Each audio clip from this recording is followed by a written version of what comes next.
दंडवत होंगे।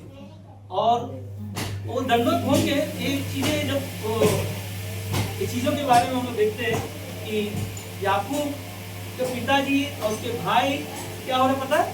उसके भाई लोग सोच रहे हैं कि कैसे ये तो छोटा है, सब भाइयों में से सबसे छोटा है, कैसे ये इसके सामने हम लोग दंडवत होंगे।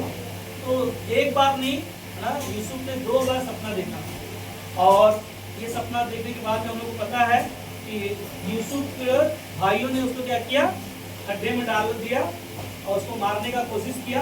और आखिरी में हम लोग देखते हैं कि उसको बेच दिया गया। और बेचने के बाद हम लोग देखते हैं कि यूसुफ कहाँ पहुंच गया, हाँ, मिस्र में पहुंच गया। वहां पर जो पोतीफर की पत्नी, जो उसका देखभाल करने के लिए महल में जो कार्य करने के लिए रखा गया था, पोतीफर की पत्नी ने उसे क्या किया, व्यभिचार करने के लिए मजबूर किया। और उसने परमेश्वर के विरुद्ध वो कार्य नहीं किया। इसी के कारण उसको व्यभिचार में पकड़कर उसको जेल में डाला गया। और ये जेल में रहकर यूसुफ की कहानी को आप ध्यान दीजिएगा। जेल में रहकर अब ये कहानी को जो आपने सुना, वचन को जो पढ़ा भी हमने, हम देखते हैं कि यहाँ से ये कहानी को शुरुआत होता है कि जो जेल में खाना बनाने वाले लोग है ना, वहाँ पर कैद में थे और उन्होंने सपना देखा और सपने का अर्थ यूसुफ ने बता दिया। और जब यूसुफ ने बताया तो ये जेल में से क्या हो गए, वो लोग ना बाहर चले गए। जैसे बताया वैसे ही उनका सपना का जो अर्थ था सच्चाई में हम लोग देखते हैं उसके बारे में। और हम लोग देखते हैं वहां पर सपना कौन देखा, फिरौन राजा। सपना क्या देख रहा है कि मोटी मोटी गायों को, अब ध्यान दीजिए कि जो वचन को अभी हमने पढ़ा और सुना, अब ये संदेश में हम लोग आ रहा है कि मोटी मोटी गायों को, पतली गायों को, गायों ने क्या किया, मोटी गायों को निकाल लिया। और हम लोग देखते हैं कि ये अर्थ जो है ना, वो लोगों से पूछा गया, बहुत सारे लोगों को, पंडित को, पुजारी को, भविष्यवक्ताओं को, पर कोई भी उस सपने का अर्थ नहीं बता पाया। कारण एक ही चीज था कि वो जो बातें हैं कोई समझ नहीं पा रहा था। मगर वो खाना बनाने वाले व्यक्ति लोगों ने को पता था कि सपने का अर्थ हमारे जेल में ही है, वो बता सकता है। इसीलिए तुरंत क्या किया गया, उसको जेल में से यूसुफ को बाहर निकाला गया। उसको क्या किया गया, नहलाया गया, कपड़ा पहनाया गया, उसके बाल काटे गए। हम लोग देखते हैं उसको नया कपड़ा पहनाया गया और राजा के पास जब लेकर आया गया और सारी कहानी को जो स्वप्न में राजा ने देखा, उन बातों को जब बताया कि मुझे पता है कि तू इन बातों को, सपनों को, अर्थ को बता सकता है, उसने क्या उत्तर दिया, मैं कौन होता हूँ सपनों का अर्थ बताने वाला, मेरा परमेश्वर है जो उस अर्थ को बता सकता है। हालेलुया। ना, तो हम देखते हैं इस कहानी में, इस कहानी का उत्तर हम लोग देखते हैं कि 7 साल के बारे में यूसुफ ने 7 साल के बारे में बताया कि 7 साल आकाल होगा और 7 साल क्या होगा ना, अच्छे दिन होंगे और पूरा आकाल का समय आएगा। तो अब यहाँ पर हम लोग देखते हैं कि इस कहानी में जो संदेश है, मेरा जो संदेश का शीर्षक है कि आकाल में भी परमेश्वर लोगों को संभालता है। बाजू वाले को बोलो, आकाल में भी परमेश्वर आपको संभालेगा, सुरक्षित रखेगा ना। हम देखते हैं कि इस देश में परमेश्वर फिरौन राजा के पास उस स्वप्न को लेकर आया ताकि लोगों को जान पाए कि ये आकाल का जो समय है, ये आकाल का समय का मतलब क्या पता है ना। संसार में बहुत सारे लोगों के जीवन में, लोगों की जीवन में हम लोग देख सकते हैं बहुत सारे दुख, बहुत सारी तकलीफें, समस्याएं। और ये आकाल का समय, आकाल का मतलब क्या पता है, आकाल का मतलब एक ही है, भयंकर ना, भयंकर संकट और क्या, बहुत सारे दुख और बहुत सारी समस्याएं ना, जैसे सूखा हो सकता है, बुरे दिन हो सकते हैं, जो सब कुछ मनुष्य के जीवन में क्या होता है ना, समाप्त हो जाता है। तब ऐसा लगता है कि अब कुछ काम का नहीं ना। आकाल का मतलब यही है कि और एक शब्द है जैसे भूखमरी ना, कुछ भी चीजें हमारे जीवन में कार्य नहीं हो रहा है या परमेश्वर के साथ हम लोग चल रहे हैं तो कई बार कुछ चीजें दिखाई नहीं दे रही, तो परमेश्वर कुछ चीजों को हमारे सामने लेकर आता है ताकि हम उन चीजों को जान सके।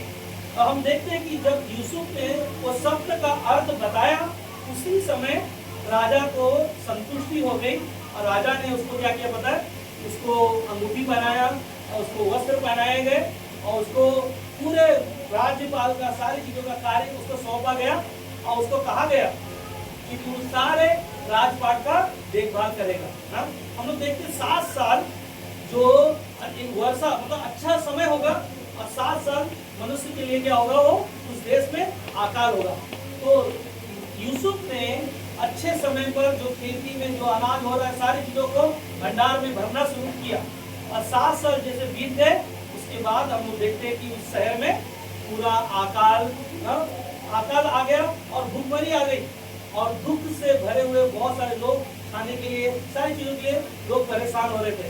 और हम लोग देखते हैं कि चीज कि इस संसार में भी तकलीफ है ना। हम लोग देख रहे हैं बहुत सारी चीजों में हमारे संसार में भी हम लोग देख रहे हैं और हमारे जीवन में भी देख रहे हैं बहुत सारी चीजें उनको देखते हैं। हम लोग क्या चीजों को देखते हैं, अकाल का समय पता है एक अंत का एक चिन्ह है जो यीशु मसीह ने स्वयं बताया है ना। अकाल का समय जो अंत के दिनों में होगा ये सब सारी चीजें जो है चिन्ह है। क्या चीजें हैं, क्योंकि यीशु मसीह ने स्वयं कहा मत्ती का 24 अध्याय में, क्योंकि जाति जाति पर और राज्य राज्य पर चढ़ाई करेगा और जगह जगह अकाल पड़ेगा और भूकंप होंगे। आपने देखा पिछले हम लोग समय में जो क्या है कोरोना का महामारियां बीमारियां को है, ये सारी चीजें जो है संसार में हो रही है, ये सारी चीजें हमारे लिए चिन्ह है कि अंत के दिनों में ये सारी चीजें होंगी। अभी हम लोग देखा एक देश दूसरे देश से क्या हो रहा है, लड़ाई हो रहा है और क्या हो रहा है, गैस का कमी हो गया और पेट्रोल डीजल और लाइट बिल कितना सब चीजों में क्या हो रहा है हम देख रहे हैं, बहुत सारी चीजों को बढ़ते हुए देख रहे हैं, बहुत महंगाई हो रहा है और हमारे देश का प्रधानमंत्री ने क्या बोला, सबका साथ सबका विकास। और क्या विकास हो रहा है, किसी का विकास हुआ है क्या? संसार में बहुत सारी चीजें हैं और महंगाई को हम लोग देख सकते हैं और गैस कितना महंगा होते जा रहा है ना। बहुत सारी चीजों के बारे में ये कितना साल पहले 10 साल पहले की पीछे चले जाओ तो ये सारी चीजें क्या हो रहा है पता है, हमारे लिए आपके लिए चिन्ह है। जो पानी का अभी बरसात में हो रहा है तो क्या हो रहा है, पानी का बहुत जगह कटौती हो रहा है, बहुत जगह पानी नहीं आ रहा है, बहुत सारी चीजों के बारे में हम लोग देख सकते हैं। और एक ही चीज है कि परमेश्वर का प्रेम है। क्या है ये? परमेश्वर का प्रेम है और उसका ये अनुग्रह है जो आज आपको और हमें परमेश्वर ने क्या किया ना, हमें बचाया। उस अकाल में भी हम लोग देखते हैं कि परमेश्वर अकाल आने से पहले 7 साल एक स्वप्न में दर्शन दिखाया ताकि लोग सच्चाई को जान सके। सोचो ना कि मोटी गायों को स्वप्न में देखा और पतली गायों उसको क्या की, निगल ली और मगर वो वैसे के वैसे ही दिख रहे, कोई बदलाव नहीं आ रहा उनके अंदर। और हम लोग बहुत सारी चीजों के बारे में देख सकते हैं। मगर परमेश्वर ने आज आपको हमें चुना है। बोलो परमेश्वर ने आपको चुना है। परमेश्वर ने हमें चुना है। परमेश्वर ने आपको और हमें बुलाया इस संसार में से, ताकि इस संसार में जो अकाल है, महामारियां हैं, बीमारियां हैं, संकटें हैं, समस्याएं हैं, हर एक परिवारों में, हर एक देश में, हर एक जगह पर हम सारी चीजों के बारे में सुन रहे हैं। पर ये सारी चीजों को देख रहे हैं, सुन रहे हैं और इसका संकेत कहाँ है? पवित्र शास्त्र बाइबल में यीशु मसीह ने स्वयं कहा कि अंत के दिनों में ऐसी महामारियां, बीमारियां, संकटें, बाधाएं आएंगी। इसीलिए हमें और आपको चिता रहा है, हमें और आपको सिखा रहा है कि हमें और आपको कैसे रहना है, क्योंकि संसार में आपको चुना है परमेश्वर ने। आवाज क्या है? क्या परमेश्वर ने आपको चुना है ना?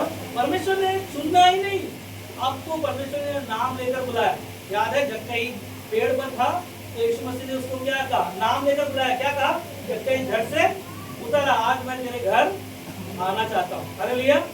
एक बार सिर्फ जक्कई के घर और उसके जीवन में, जैसे उसके जीवन में आया और जक्कई का मन क्या हो गया, पूरी तरह से बदल गया। सोचो इतना धनवान होकर भी उसका मन, उसका जीवन प्रभु ने क्या कहा, जब उसने लोगों का लिया है उसे दुगना तिगुना क्या किया, लौटा दिया। और लौटाने के बाद में प्रभु यीशु मसीह ने वहां पर एक अच्छा शब्द कहा, आज इस घर में उद्धार आया है। आज इस घर में ना, आज हमारे आपके पास इस कमी घटी में भी और संसार में सारे अकाल का सारी चिंताएं लोगों के जीवन में होने के बावजूद भी परमेश्वर हमारे आपके साथ है, क्योंकि परमेश्वर ने जो आपको बुलाया है तो आपको ऐसे ही रहने नहीं देने वाला है, क्योंकि आपका नाम पता है जीवन की पुस्तक में लिखा हुआ है, क्योंकि आपने यीशु पर क्या किया है, विश्वास किया है। क्योंकि इफिसियों का 2:8 में लिखा है कि परमेश्वर का अनुग्रह ही के द्वारा हमारा आपका उद्धार हुआ और हमें और आपको प्रभु यीशु मसीह ने स्वयं हमें बचाया। इसलिए परमेश्वर ने हमें संसार में से क्या किया है, चुन लिया, चुना है आपको। हम उसकी बेटी हैं, उसके बेटे हैं, उसके संतान हैं, और उसने क्या किया, हमें जब उसने हमें बुलाया तो हमारा आपका जीवन पापों में था और वो पापों से हमें क्या किया, छुड़ाया, और हम सभी को एक नया जीवन दिया। और ये जीवन जब हमें और आपको मिला है तो हमें कितना खुशी और कितना आनंद है। हाँ, अभी जैसे अभी और हम लोग बात कर रहे थे, हाँ, कुछ चीज़ों के बारे में बात कर रहे थे कि संसार में लोगों के पास धन है, दौलत है, बहुत सारी चीजें हैं, और उनके पास प्रभु यीशु मसीह नहीं है, और आपके पास प्रभु यीशु मसीह है। Hallelujah, hallelujah. प्रभु यीशु मसीह है और वही शांति का राजकुमार है। हाँ, संसार में लोगों के पास धन दौलत हर चीजें हो सकती है, मगर जिसके पास यीशु है और जिसने यीशु मसीह पर विश्वास करने के द्वारा उद्धार पाया है, उसे ही अनंत काल का जीवन मिला है। हालेलुया। क्योंकि परमेश्वर ने स्वयं कहा यूहन्ना का 3:16 में कि परमेश्वर ने जगत से ऐसा प्रेम किया कि अपने एकलौता पुत्र जो कोई इस पर क्या किया, विश्वास किया है, उन्होंने क्या किया है, अनंत काल का जीवन पाया है। विश्वास ही के द्वारा प्रभु यीशु मसीह ने आज आपको हमें नया जीवन दिया। इसीलिए हमारे लिए, आपके लिए नया जीवन ये आसान नहीं है। सोचो ना कि हमारा आपका जीवन पहले कैसा था और आज कैसा है। क्या हमारा जीवन में बदलाव नहीं है? क्या हमारे घर में, हमारे परिवार में शांति नहीं है? और एक ही चीज है ना, मिस्र से जब परमेश्वर ने लोगों को छुड़ा कर लेकर आया तो हम लोग देखते हैं कि उनके लिए हर दिन परमेश्वर क्या कर रहा था, मन्ना खाने के लिए प्रबंध कर रहा था। हर दिन, एक दिन भी नहीं छोड़ा। क्या उनके पास कमी घटी थी? हाँ, जब उनको भूख लग रहा था स्वयं परमेश्वर उनके लिए खाना दे रहा था, और स्वयं पानी जो कड़वा था उसे मीठा बना दे रहा था। और उनके लिए बोलता था, जैसे 40 साल जंगल में से भटकते हुए 40 साल परमेश्वर ने उनके लिए ना राशन खरीदना पड़ा, ना उनको कपड़े खरीदने पड़े। सोचो ना, अभी आप सोचो कि मेरा 50 उम्र है, हाँ, और 40 साल जाएगा तो मेरे को 90 साल हो जाएगा। 90 साल में मेरा चेहरा, दाढ़ी सब चेंज हो जाएगा, चेहरा भी चेंज हो जाएगा। और परमेश्वर बाइबल में जब पढ़ते हो 40 साल होते कि ना, उनके जो बच्चे लोगों की, जो छोटे बच्चे थे, उनके जूते भी जो पहने रहेंगे वो भी बढ़ रहे थे, कपड़े जो पहने थे वो भी बढ़ रहे थे ना। सारी चीजों के लिए परमेश्वर उनके लिए क्या कर रहा था ना, उपाय कर रहा था। हर दिन परमेश्वर उनके लिए उपाय कर रहा था, हर दिन। और एक ही चीज है कि नीति वचन का 5:21 में कहता है, क्योंकि मनुष्य के मार्ग यहोवा की दृष्टि से छिपे नहीं है। सुन रहे, परमेश्वर के मार्गों में चलने वाले बेटे बेटियां हैं, उसकी दृष्टि हर एक लोगों के ऊपर है, उससे छिपा नहीं है। वो हर एक बातें हमारा जानता है, हमारा उठना बैठना, हमारे जीवनों को, सारी चीजों को जानता है। पर हमारा विश्वास कैसा है परमेश्वर के साथ, वो मायने रखता है। कैसा विश्वास है वो हमारा आपका परमेश्वर जानता है और मैं जानता हूँ, कोई बगल वाला नहीं जानता। और हम लोग बहुत सारी गलतियां करते हैं, शायद है ना मेरा पड़ोसी नहीं जानता होगा ना, शायद मेरी पत्नी को पता नहीं रहेगा, मेरे पति को नहीं पता रहेगा, मेरे दोस्त को पता नहीं रहेगा। पर पिता परमेश्वर जो स्वर्ग में है तो सारी बातों को जानता है। इसीलिए वो कहता है कि क्योंकि मनुष्य के मार्ग यहोवा की दृष्टि से छिपे नहीं है और वह उसके सब मार्गों पर ध्यान करता है। हालेलुया। बाजू वाले को बोलो, परमेश्वर हमारा ध्यान रखता है। हालेलुया। तो परमेश्वर हमारे आपकी बातों को, हमारे आपके जीवनों को, सारी बातों को ध्यान रखता हो। इसीलिए जो वचन को सुनकर अपने भीतर उसे अपनाता है, अपनाता नहीं है, तो वह कोई भी बदल नहीं सकता। संडे शुक्रवार के दिन में इसके बारे में बात कर रहा था। जो लोग प्रभु यीशु मसीह के नाम पर विश्वास करते हैं, अगर परमेश्वर का वचन, उसका आत्मा हमारे अंदर भीतर वो बना हुआ है, तो ही वो क्या करेगा, हमारे लिए वो कार्य करेगा। अगर वो उसका वचन और उसका साथ जीवन जीने के लिए अगर साथ नहीं है, तो कोई दूसरा नहीं है हमारे लिए उपाय, कोई दूसरा रास्ता नहीं है। क्योंकि हमने देखा विंटी के बाद में कोई दूसरा स्टेशन है, हाँ, उसके बाद अपने को क्या करना पड़ेगा, अगर स्टेशन बनाना है तो जीसीबी लेके पहला और एक आगे जाना पड़ेगा, फिर स्टेशन कहाँ जाएगा, गेट ऑफ इंडिया। ऐसा हो सकता है? नहीं। ना, वो लास्ट स्टॉप है। आज हमारे आपके पास प्रभु यीशु मसीह ही हमारा आपका उद्धार करता, हमारा आपका मुक्तिदाता और हमारे आपके लिए स्वयं मार्गदर्शन है, क्योंकि उसका वचन जो आप सुन रहे उसके वचन में ही जीवन है। भजन संहिता 119 105 में लिखा है कि परमेश्वर का वचन हमारे पाँव के लिए क्या है, वो हवा क्या है, क्या है, हमारे पाँव के लिए क्या है, दीपक, और हमारे मार्गों के लिए उजियाला है। सोचो कि परमेश्वर का वचन ही हमारे मार्ग में, जब हम इस संसार में अकाल में अपने घर में जब कभी घटी हो जाती, कई बार समस्या आ जाती कोई चीजों की, तो हमारे जीवन में बहुत सारी चीजें होंगी, तो परमेश्वर का वचन ही हमें क्या करता पता है, तैयार करता है। आज हम वचन सुनने के द्वारा क्या हम तैयार हो रहे हैं, हाँ, क्योंकि रोमियो के 10:17 में क्या लिखा है, विश्वास सुनने से और सुनना पवित्र शास्त्र परमेश्वर के वचन से आता है। अगर हम सुन रहे हैं तो हमारे जीवन परमेश्वर क्या कर रहा है ना, बदल रहा है, क्योंकि भजन संहिता 91 में लिखा है कि जो परम प्रधान के छाए हुए स्थान में क्या करेगा, बैठा रहेगा। क्या बैठे हो, सर्वशक्तिमान की छाया के ठिकाना में, क्योंकि वो स्वर्ग नामों में श्रेष्ठ उसका नाम है, और उसके नाम से पता है ना, अंधे क्या होते, देखने लगते, लंगड़े क्या होते, चलने लगते, दुष्ट आत्मा क्या है, यीशु के नाम से हाँ क्या होते, कांपने लगते, भाग जाते, क्योंकि याकूब का 6:7 में लिखा है कि परमेश्वर के अधीन हो जाओ, और परमेश्वर के अधीन हो जाओ और शैतान का सामना करो। तो शैतान कई बार आपके जीवन, हमारे जीवन में वो कार्य कर सकता है, मगर आपका हमारा परमेश्वर जो है वो हमारे लिए, आपके लिए ढाल है, हमारे लिए, आपके लिए वो मार्गदर्शन करता है। इसलिए कई बार हम अपना सोच मत लगाओ ना। अकाल जब ये कोरोना का महामारी बीमारी आया था, बहुत सारे चीजों, बहुत सारे लोग हिल गए थे, बहुत सारे लोगों के, बहुत सारे लोग गुजर गए, और बहुत सारे लोग अपना अपना दिमाग लगा रहे थे कैसे होगा ना, लोगों के पास पैसा होकर भी लोगों ने अपने जीवन को बचा नहीं पाए ना।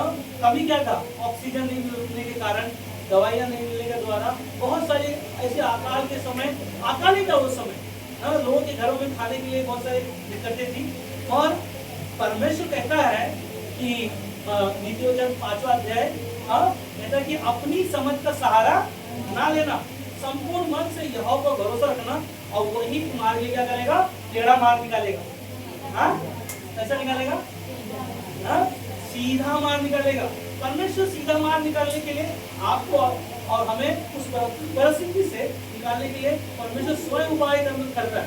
सोचो ना, उस कोरोना का महामारी बीमारी में बहुत सारे लोग राशन बांट रहे थे, बहुत सारे लोग खाना खाने के लिए, हर एक चीजों के लिए ना, कोई चीजों का कमी घटी नहीं था, कितना अकाल था, बहुत सारी चीजें ना। हमारा मेरा खुद का घर में जब हम लोग थे, हम लोग देख रहे थे, तो हमारे घर में एक जन को बुखार आया, दूसरे को बुखार आया, तीसरे को बुखार आया, सारे लोगों को ना बुखार आना चालू हो गया।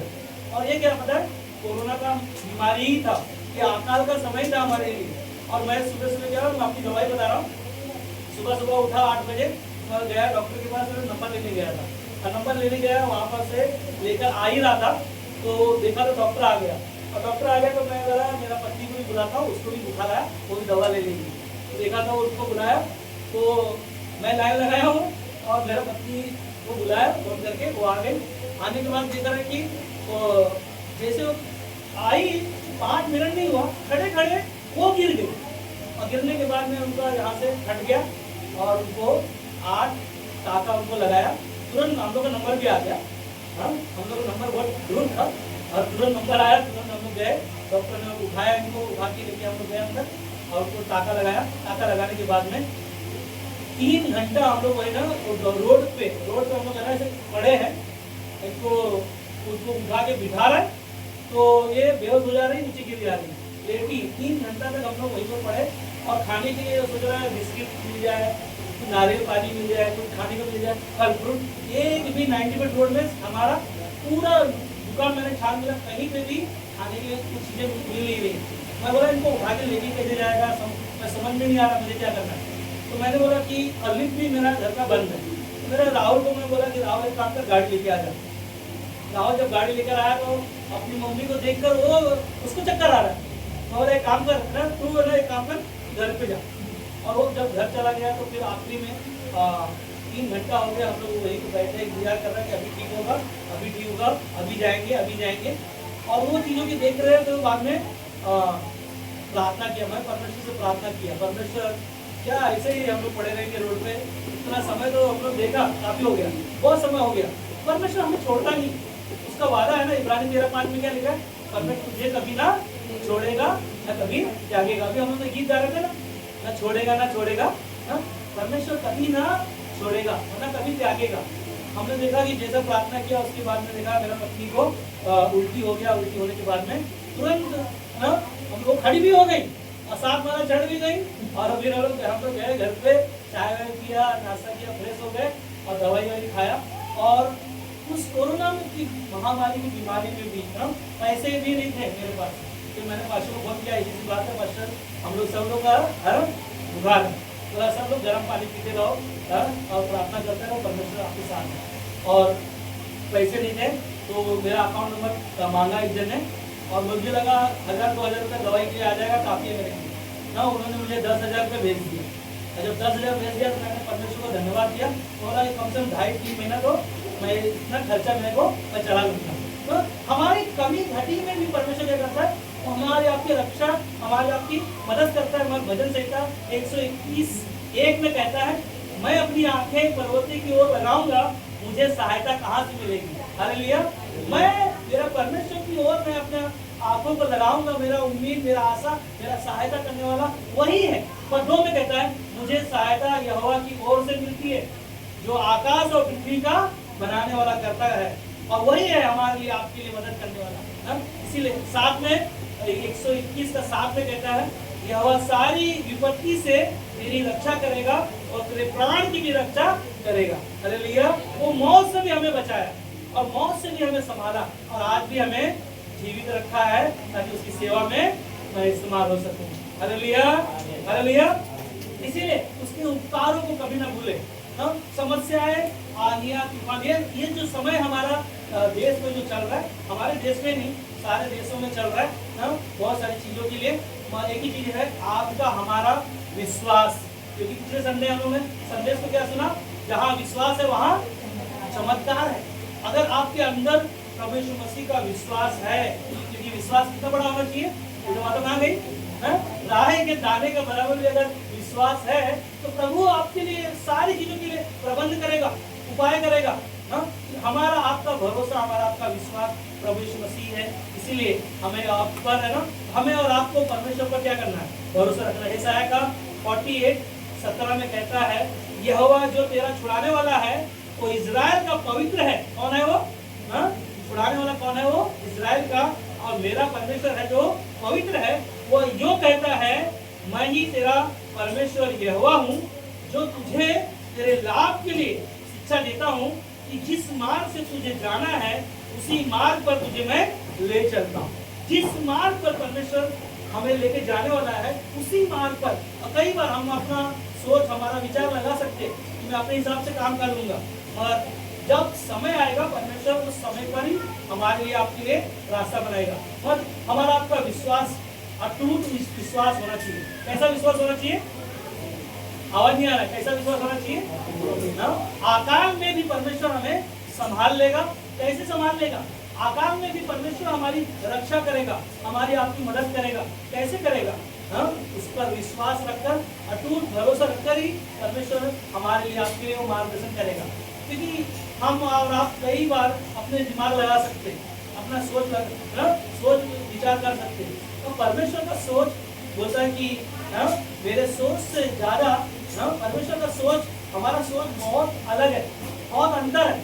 इसीलिए परमेश्वर कहता है कि भजन संहिता 46:1 में कहता है, परमेश्वर हमारा शरण स्थान और बल है। कौन है? परमेश्वर हमारा शरण स्थान और बल है। और कहता है संकट में अति सहज से मिलने वाला सहायक है ना, अति सहायक है। संकट में जब आप पड़े रहोगे तो आप ये मत सोचो कि कलीसिया नहीं जाना है, बाइबल नहीं पढ़ना है, संगति नहीं करना है। ये सब चीज़ों में पता है शैतान ही हमारे लिए ऐसे चीज़ें, हमारे मन को, हमारे सोच विचार को बदल देगा। क्योंकि पिछले समय पर मैंने कुछ चीज़ों के बारे में बता रहा कि जब हम कलीसिया नहीं आते, जब हम प्रार्थना नहीं करते, जब हम बाइबल नहीं पढ़ते, और धीरे धीरे धीरे धीरे धीरे करते करते क्या करता है पता है, हमारा मन परमेश्वर से दूर चला जाता है। बाजू वाले को बोलो, परमेश्वर से मेरा मन दूर नहीं जाना चाहिए। क्योंकि इब्रानी 10:25 में क्या लिखा है, इन अंत दिनों में इकट्ठा होना ना छोड़ो। ज्यों ज्यों आपको मौका मिलता है, जैसे जैसे संडे को या शुक्रवार उपवास प्रार्थना, जब जब मौका मिलता है उस समय आपको क्या करना है, संगति में परमेश्वर के साथ जीवन जीने के लिए परमेश्वर के साथ बने रहना। क्योंकि यूहन्ना 15:7 में क्या लिखा है, यदि तुम मुझ में बना रहे और मेरी बातें तुझ में बनी रहे, और जो कुछ तुम प्रभु से मांगेगा। अकाल में हम लोग देखते हैं ना, अकाल में जो देखा है कि परमेश्वर ने फिरौन के मन में वो चीजों को डाला, वो स्वप्न को डाला कि मोटी गायों को दिखाया, और पतली गायों ने क्या किया, मोटी गायों को निकाल लिया। और ये बातें फिरौन को समझ में नहीं आ रही, मगर पता है वहां पर परमेश्वर, जहाँ पर कुछ नहीं होता वहाँ बहुत कुछ होता है। हालेलुया। हम सोचो ना कि वहां पर देखते हैं हम लोग ना, यूसुफ जेल में है, और जेल में इसलिए है रखा परमेश्वर ने ताकि वहां का जो राजा को दिखा सके कि राजा ने क्या कहा ना, मालूम है ना, राजा ने कहा कि तू स्वप्नों का अर्थ बताने वाला है। तो यूसुफ के अंदर आ सकता था ना, हाँ मैं तो, मुझे सब आता है, मैं तो पूछो मैं बताऊंगा। और उसने क्या बोला, नहीं नहीं नहीं, मैं कौन होता हूँ, मैं कौन होता हूँ कि तेरे स्वप्न का अर्थ बताने वाला। मेरा परमेश्वर है, वो सारे भेदों को प्रकट करेगा, सारी बातों को बताएगा। आज हमारे आपके पास एक ही चीज है ना, परमेश्वर का मार्ग, परमेश्वर का मार्ग है, वही क्या करता है ना। क्योंकि दाऊद कहता है भजन संहिता 15 में कि संकट के दिन ना, क्या कहता है, संकट के दिन मुझे पुकार और मैं तुझे क्या करूंगा, छुड़ाऊंगा, और तू मेरी महिमा करने पाएगा। हालेलुया। हम परमेश्वर की महिमा कब करेंगे, जब हमारे पास संकट आता है ना, तब हम लोग नहीं कर पाते। जब हमारे पास पैसे नहीं रहते, कई बार है ना, हमारे घरों में हालात अच्छी नहीं होती, उस समय हम लोग सोचते क्या है कि सब भरा रहना चाहिए, बैंक बैलेंस होना चाहिए, राशन होना चाहिए, सारी चीजें होना चाहिए, तब हम लोग घर से निकलेंगे और जाएंगे, कलीसिया में गवाही देंगे। तभी नहीं। मगर दाऊद कहता है कि संकट के दिन मैंने परमेश्वर को पुकारा, और परमेश्वर ने क्या किया ना, उसे पुकारा तो क्या किया, उसने छुड़ाया, और परमेश्वर की तब महिमा उसने करने पाया। आज हम और आप जब संकट में होंगे तो परमेश्वर ही है हमारे लिए, आपके लिए उपाय करेगा। क्योंकि प्रार्थना ही एक सबसे अच्छा रास्ता है उसको पुकारने का। जब हम पुकारते हैं वो मार्ग खुलता है। सुन रहे, जब जब हम पुकारते हैं परमेश्वर परमेश्वर हमारे लिए वो मार्ग खुलता है। हम लोग देखा ना, यूसुफ जेल में था और वो अपने बातों को सोच रहा था, सपनों के बारे में सोच रहा था। परमेश्वर, मैंने तेरे बारे में सपना देखा था कि तू मुझे अब अपने भाइयों से ऊंचा बनाए उठाएगा और मुझे इस्तेमाल करेगा, मैं तो जेल में हूँ। ये बातें उसके मन में विचार आ रहा था, और परमेश्वर ने उसी समय उसके सपनों का अर्थ बताने के लिए उसको जेल से बाहर निकाला, और उस देश का बताया, और राजा ने उसको प्रधानमंत्री बना दिया। Hallelujah, hallelujah. परमेश्वर के कार्यों के लिए अपना दिल, अपना मन, अपना सोच, अपना विचार जब हम परमेश्वर के सम्मुख लेकर आते हैं, विश्वास रखिए परमेश्वर आपके लिए द्वार खोलेगा। क्योंकि वचन में लिखा है कि जहाँ लूका का 18:37 में कि जो मनुष्य नहीं कर सकता वो परमेश्वर तुम्हारे लिए, हमारे लिए कर सकता है। ये हमारा आपका विश्वास है। इसलिए हमें और आपको क्या करना है, शांत रहो और देखो परमेश्वर कैसे हमें और आपको उत्तर देता है। क्योंकि उत्तर देने वाला मसीह ही है ना। प्रभु यीशु मसीह ने लूका की किताब में 4:25 में कहता है, मैं तुमसे सच सच कहता हूँ कि एलिया के दिनों में जब 3.5 वर्ष तक आकाश बंद रहा, यहाँ तक कि सारे देश में बड़ा आकाल पड़ा। सुन रहे, एलिया नबी के बारे में यीशु मसीह अपने चेलों को बता रहे कि पुराने नियम में आप देखो, एलिया जब 3.5 साल तक है ना पूरे शहर में, पूरे देश में अकाल था, और वर्षा ना होने के कारण पूरे देश में क्या था, हाहाकार मचा था। पर एलिया के बारे में आपको पता है, एलिया परमेश्वर ने जो उसको वहां पर रखा था, एलिया उस अकाल में भी एलिया को स्वयं परमेश्वर खाने के लिए प्रबंध कर रहा था। क्या चीजों के लिए, कौन था वो प्रबंध करने के लिए लेकर आता था, उसका नाम क्या है, कौवा है। सोचो ना, एक कौवा को परमेश्वर भेजकर उसके अकाल में उसको खाने के लिए उसके लिए प्रबंध कर सकता है। तो आज परमेश्वर आपके लिए, हमारे लिए क्या स्वर्ग से अपने दूतों को भेजकर हमारे लिए आपके लिए उपाय नहीं करेगा? पर आपका हमारा प्रार्थना वो 3.5 साल अकाल वहां पर था और बरसात ना होने के कारण पूरे शहर में हाहाकार मचा था। बस वही एरिया ने उस देश में प्रार्थना किया और फिर से वहां पर क्या हो गई? बरसात हुई और पूरे हम लोग देखते पूरा हरियाली आया और फिर से वो आकर क्या हो गया? खत्म हो गया। हालेलुया। इसीलिए प्रार्थना ही हमारे लिए बंद दरवाजों को खोलता है। इसीलिए हम देखते हैं कि वहां पर एलिया ने जो प्रार्थना किया और प्रार्थना के बाद जो बरसात हुई और वहां पर सारे आकाल को क्या हुआ? वहां पर खत्म हो गया। पर रोमियो का 8:35 में कहता है, पौलुस कहता है, क्या क्लेश, क्या संकट, क्या उपद्रव, क्या आकार, क्या नंगाई, क्या जोखिम, क्या तलवार, कोई भी परमेश्वर के प्रेम से अलग नहीं कर सकता। हालेलुया। कोई भी उधर दुख, तकलीफ, संकट, बाधाएं, आंधियां, तूफान, समस्या क्यों ना होंगी हमारे आपके जीवन में, प्रभु यीशु मसीह का प्रेम है जो आपके लिए, हमारे लिए क्रूस पर उसने अपने आप को बलिदान किया और हमें और आपको, अब हमारे आपके गुनाहों को, हमारे आपके जीवन को उसने बचाया। और यही है कि अकाल में भी परमेश्वर हमें और आपको बचाता है। इसीलिए आखिरी में भजन संहिता 33:19 में कहता है कि वह उनके प्राणों को मृत्यु से बचाए और अकाल के समय उनको जीवित रखेगा। हालेलुया। अकाल के समय वो क्या करेगा? अकाल के समय मृत्यु से, मौत से भी हम लोग ने देखा, कोरोना के महामारी की बीमारी में भी उसने हमें और आपको बचाया। और इस देश में जो सारी चीजें हो रही हैं, सारी चीजों को देख रहा है और एक ही चीज जानते रहो, समय बहुत नजदीक है। सुन रहे? समय हमारे लिए बहुत नजदीक है। इसीलिए एक आखिरी में एक वचन कोई पढ़ेगा, भजन संहिता 37 का 19 ना। हम देखते हैं कि इन अन्य दिनों में हमें ये सारे चिन्ह हैं जो हो रहा है ना, सारे चिन्ह हैं और परमेश्वर हमें मौत से, आकाल से, भूखमरी से, महामारी की बीमारी से, हर एक संकट से, कोरोना की महामारी की बीमारी में आपको बचाया ताकि हम परमेश्वर को जान सकें कि इन अन्य दिनों में, अकाल में, कमी घटी में, नौकरी नहीं है लोगों के पास पैसे नहीं है, लोगों के पास खाने की कमी घटी है, होंगी, मगर परमेश्वर ही है जो हमें मृत्यु से बचाया और आकाल के समय भी वो हमें जीवित रखेगा। इसीलिए भजन संहिता 37:19 में क्या कहता है? क्या कहता है? विपत्ति के समय उनकी आशा न टूटेगी। क्या न टूटेगी? आशा न टूटेगी और ना वो क्या होंगे? लज्जित होंगे। हालेलुया। ना अकाल के समय भी हमें और आपको वो आशा जो आपने लगाया है, उस पर जो भरोसा रखा है, वो कभी ना टूटने पाएगी और वही हमारे लिए, आपके लिए सहायता मदद करेगा। क्योंकि जीवन यीशु के पास है जो हमें और आपको उसने सुरक्षित रखा है। इसीलिए अकाल के समय भी परमेश्वर हमें संभालता है और अकाल के समय में भी हमें और आपको अपनी रक्षा में हमें सुरक्षित रखता है। इसीलिए परमेश्वर को हम धन्यवाद देते हैं कि इस संसार में जो हो रही, उनको देखकर हम और ज्यादा परमेश्वर के करीब आए और वही आपके लिए, हमारे लिए मार्ग खोलेगा। आमीन।